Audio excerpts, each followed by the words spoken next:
Good morning on this lovely cold Tuesday morning. It is Tuesday, right?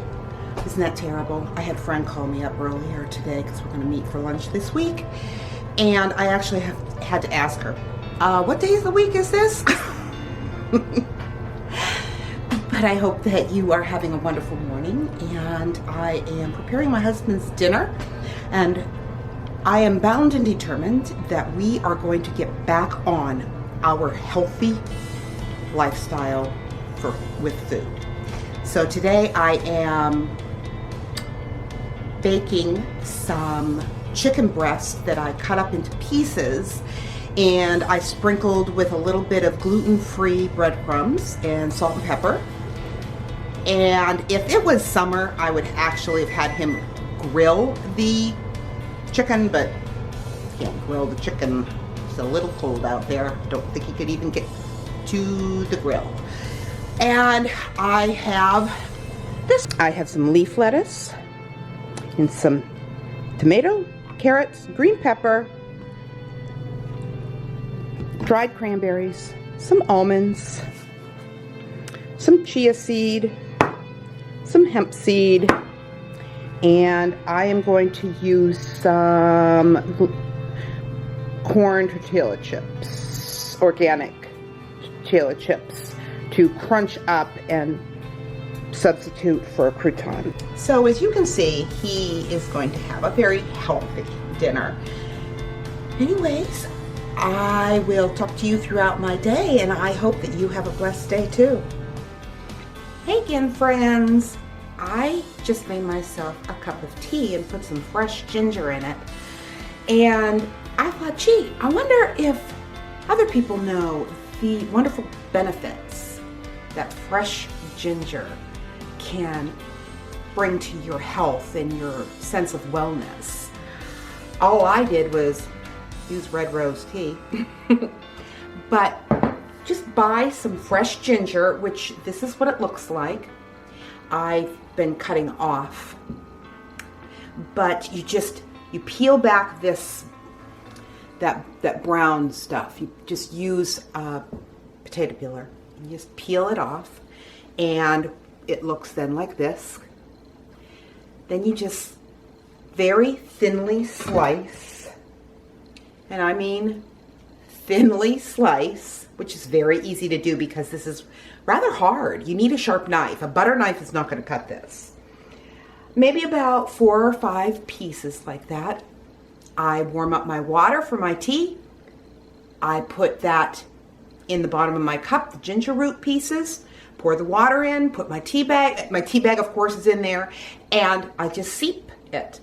I add maybe a half a teaspoon of some raw local honey and a little bit of my local farm milk that is from grass-fed, non-hormone given cows, and I have a wonderful cup of tea. But I went online because I knew that it was good for pain and inflammation, but I wasn't sure what else it was good for. So I went online, and it actually says that ginger has a very long history of relieving digestive problems such as nausea and motion sickness, that it actually has shown where people with diabetes have naturally improved their diabetes. It's supposed to help with fungal infections, with ulcers and GERD, with bacterial infections. It helps respiratory function. It helps maintain a proper metabolism, which is really good. I think most of us that are, post-menopause really need help on that end. And it can actually help with stroke and heart disease. And that's just, I think, a lot of benefits for as inexpensive of a fix it is. So what you do when you go to your produce area to buy it is just find the size that you want. Because, they sell them in, there'll be pieces this big. I'm not going to use all that. So, I try to stick to the smaller ones. And it's usually purchased, per weight. Oh, I think, this was probably twice the size. I think it was maybe less than $1. Anyways, you do not put this in the refrigerator. In fact, you do not wash it. You don't do anything with it. You just put it in a bag, tie it up, set it on your cupboard. Let it sit there. This I purchased in the middle of October, and here we are going into our second week of January. So, and it's still good. So, you know, and you just peel it as you need it. That's why you'll see it peeled here, but it's not peeled here. And you see that the little nodes that are like sticking out, like this part's been used, this part's been used. You know, this part I've already used, and now I'm starting on this little node. So when this is gone, then I'll use this part. Anyways, I just thought you would be interested in knowing that, because it's very healthy. You have a great afternoon and enjoy your tea. I thought maybe you would like to see what I made myself for dinner. I had, remember I told you I had cut up a chicken breast and I had baked it for my husband. Well, I only had cooked up half of it, and so the other half was to be for me. And I really wasn't in the mood to do that, or to have that. So I just came up with this, and I will put the recipe down below if you're interested. But this is what I'm having for dinner. It's just leaf lettuce with some carrots and green bell pepper with my homemade ranch dressing. And then what I did with the chicken breasts is, since they were already cut up, I just kind of smashed them a little bit so that they would be a little flatter. I coated them with some gluten-free flour that I put some spices in, and I had some leftover broth in my refrigerator, maybe about 3/4 of a cup. So what I did is I cooked up some onions, I added the beef broth, I added a little bit of white cooking wine, and when that kind of started simmering, I put my chicken back into the pot, which I forgot to tell you I did fry them up first, but it's yummy. Good evening, everyone. I trust everyone has had a very nice day, and I truly hope that you will try that chicken recipe, because you know what? It was really good. But tonight, I would like to read from Ecclesiastes 7, verse 9, and I am reading out of the New International Version tonight. Do not be quickly provoked in your spirit, for anger resides in the lap of fools. You know, everyone experiences getting angry. Sometimes anger is appropriate. Jesus became angry with the money changers in the temple. And on occasion, you may have needed to confront evil like Jesus did. He confronted it vigorously and without reservation. I experienced this one time that I can remember, and I wouldn't say, I'm not comparing myself to Jesus at all, but what my experience was, and I didn't even realize what was happening until hindsight, but I was working at a place, and this was like 20 years ago, and I was working at a place, and I was there at my job doing exactly what I am supposed to be doing, when these two gentlemen walked across in front of me, and they were maintenance men, and they started arguing. They did not agree on how to deal with a certain situation. And I don't even know what that situation was, to be honest, but they were really going at it with each other to the point where they started using language that was unbelievable. I mean, really nasty language. And then they started inserting my Lord's name in between some of those nasty words. And I just remember this feeling within me, this welling up within me of anger and sadness at the same time.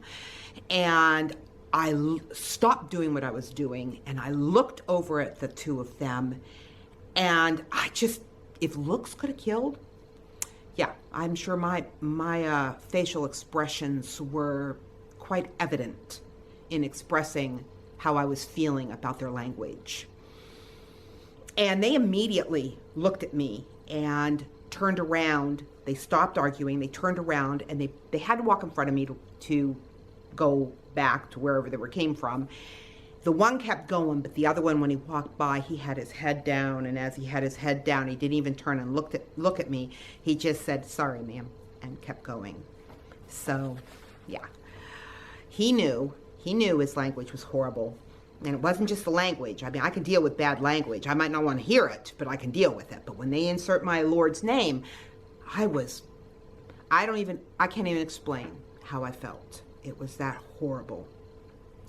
But honestly, most of the time when we experience anger and frustration, it's just for ordinary reasons.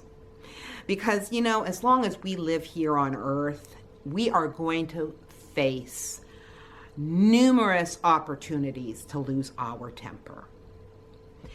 Usually it's because of relatively small and insignificant things, like a spilled cup of coffee or a traffic jam, or, because of some small insignificant event that is not even important. In my case, I find myself, I get angry because my dogs won't listen to me, or because they've ruined something that I've cherished.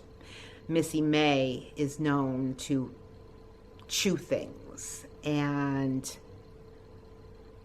yeah, it can really cause you to get angry.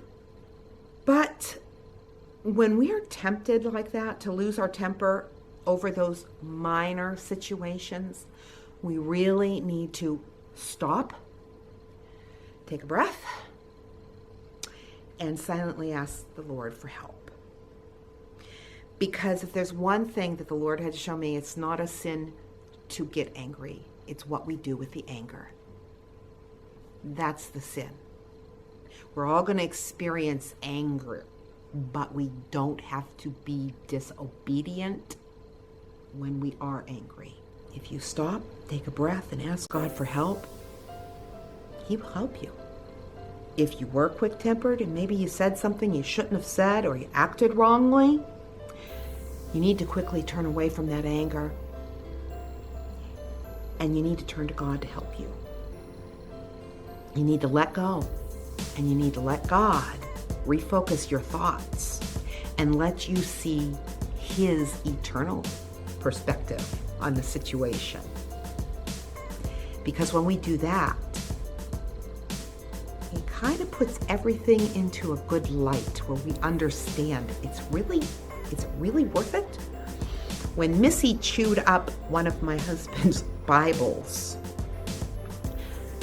in the world that we live, is it really worth it when my husband probably has 30 other Bibles on his bookshelves? Maybe what we need to do is just be more careful and shut the door so she can't get in there, right?